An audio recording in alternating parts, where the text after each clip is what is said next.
ये आपकी और आज माथा टेकने आप आए हैं। आदरणीय मोदी जी के नेतृत्व में जो जन कल्याण, गरीब उत्थान, किसान, महिला, युवा और हर वर्ग के लिए जो मोदी जी की लगातार योजनाएं चल रही थी, दिल्ली में वहां के लोग उन योजनाओं से वंचित थे। और दिल्ली में एक ऐसी आपदा सरकार जो ईमानदारी का नकाब पहन करके बैठी थी, परंतु भ्रष्टाचार उसकी रगों में था, हर रग में उसका भ्रष्टाचार था। दिल्ली के लोग पिछले 10 वर्षों से गंदा पानी पीने पर मजबूर थे। दिल्ली के लोग अपना अगर कोई बीमारी आ जाती थी, इलाज कराने के लिए मजबूर थे। दिल्ली के लोग जो इन्होंने कहा था कि हम अच्छे स्कूल देंगे, उस शिक्षा से वंचित थे। और आज दिल्ली के लोगों ने नरेंद्र मोदी जी की उन जन कल्याण नीतियों के ऊपर मोहर लगाई है, मोदी जी के कामों के ऊपर मोहर लगाई है और आपदा सरकार को बाहर किया है। अपनी कमियों को छुपाने के लिए केजरीवाल साहब अपनी कमियों के आरोप दूसरे के ऊपर लगाने में माहिर थे।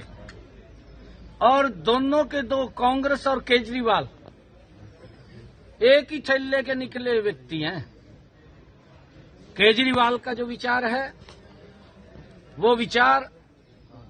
वो कम्युनिस्ट विचार है और उस विचार को उसको अपने से मतलब है, दिल्ली से कोई मतलब नहीं था। दिल्ली के लोगों को सुविधाएं मिलनी चाहिए, उससे कोई मतलब नहीं था।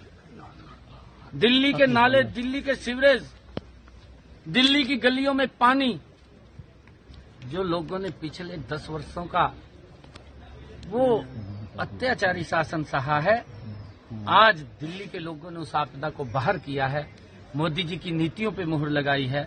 मैं आदरणीय प्रधानमंत्री जी को बहुत बधाई देता हूं कि उनके कुशल नेतृत्व के अंदर आज दिल्ली में सरकार बनी है। और केजरीवाल ने तो अपनी कमियां छुपाने के लिए हरियाणा के ऊपर ही आरोप लगा दिया। हरियाणा का बेटा होने की बात कहते थे। जिसने हरियाणा की माटी के ऊपर जन्म लिया, उसी माटी को कलंकित करने का काम केजरीवाल ने किया। हरियाणा के लोग ऐसा नहीं कर सकते केजरीवाल कि पानी में जहर मिला करके अपने परिवार के लोगों को पिलाएंगे। सुविधा नहीं दी, अपनी सुविधा बढ़ाई है, अपने लिए काम किया है, दिल्ली के लोगों को उससे वंचित रखा है। के नेतृत्व में डबल इंजन की सरकार गति से लोगों को हमने कहा है कि हम पर्याप्त जल भी देंगे और स्वच्छ जल भी देंगे। हरियाणा पहले ही स्वच्छ जल दे रहा था, दिल्ली के जल को भी स्वच्छ करके दिल्ली के लोगों तक पहुंचाने का काम हमारी सरकार सर सीएम साहब, राम राज्य आया है दिल्ली के अंदर 27 साल बाद। कहीं न कहीं अन्ना हजारे ने भी कह दिया शराब नीति की हार हुई है।